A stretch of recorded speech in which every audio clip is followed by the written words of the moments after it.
Hello again, activists and allies. Dr. Terry Winshares back here in the internet. I hope that things have been well with you since my last video communique.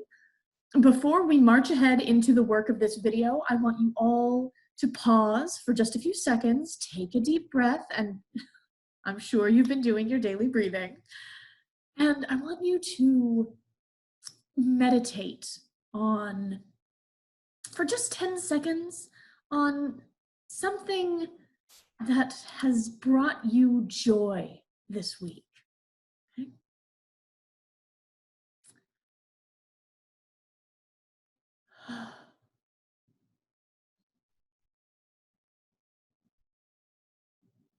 Do you have it?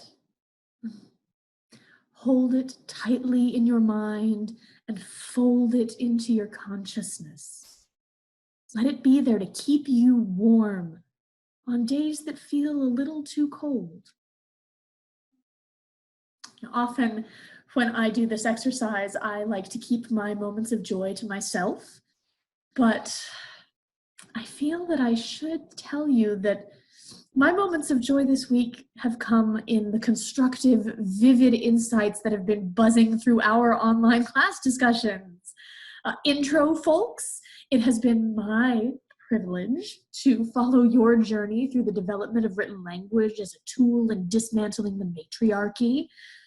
And to my gender and pop culture crew, Raj and I have been calling it gender pop in our emails this week, and I quite like that. So to my gender pop crew, can you think of a more fun way to explore Kristeeva's ejection than through the Alien films?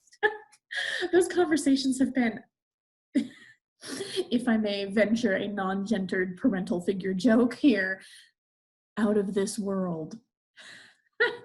I encourage all of you to continue your mindful stewardship of yourselves and your learning in the weeks ahead.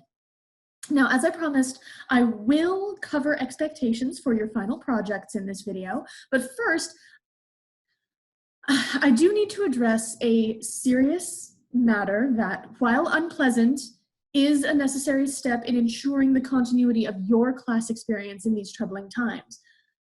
I will put forward a content notification for COVID-19 illness references before I move ahead, so please do what you need to do to prepare yourself to be in that discussion of this content.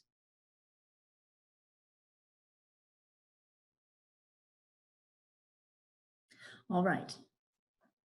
Now, the edict came down from Dr. Moody this week that the administration has asked each professor to have well, they're calling it a teaching buddy, but really it's simply an instructional partner who will be prepared to step into the responsibilities of our classes were one of us to become too ill to continue teaching. So, in what was, I assume, an attempt to streamline this process and take any additional responsibilities off of our plates, Dr. Moody has gone ahead and assigned our instructional partners for us. So that means that in the extreme circumstance of my illness, your classes would be continued by my colleague, Dr. Davenport. Now, I want to reassure you that it would not be an easy prospect for any of us to step into the syllabus of another professor, particularly under such harrowing circumstances. And though you may be concerned about how someone with Dr. Davenport's specific professional foci and personal limitations, oh, Raj, could you cut that for me? There was a little slip of the tongue there. And though you may be concerned about how someone with Dr. Davenport's specific professional foci and firmly established worldview would take to our particular brand of eyes wide open scholarship, I can assure you that this class is built to withstand any infection. And on a more personal note, if you haven't met her, Dr. Davenport's wife, the other Dr. Davenport, if I may, is someone who I think would fit snugly into our evolved headspace. So I dare say he's had a little more training in our world than might meet the eye. Well, let's take just a moment to cleanse these unpleasant thoughts of illness from our minds before we proceed to final assignments. So just take another moment. I want you to summon that moment of joy that we meditated on earlier. I want you to breathe in that joy. Hold that joy in your lungs. Let it oxygenate your blood. Let it permeate your very being with that simple moment of joy.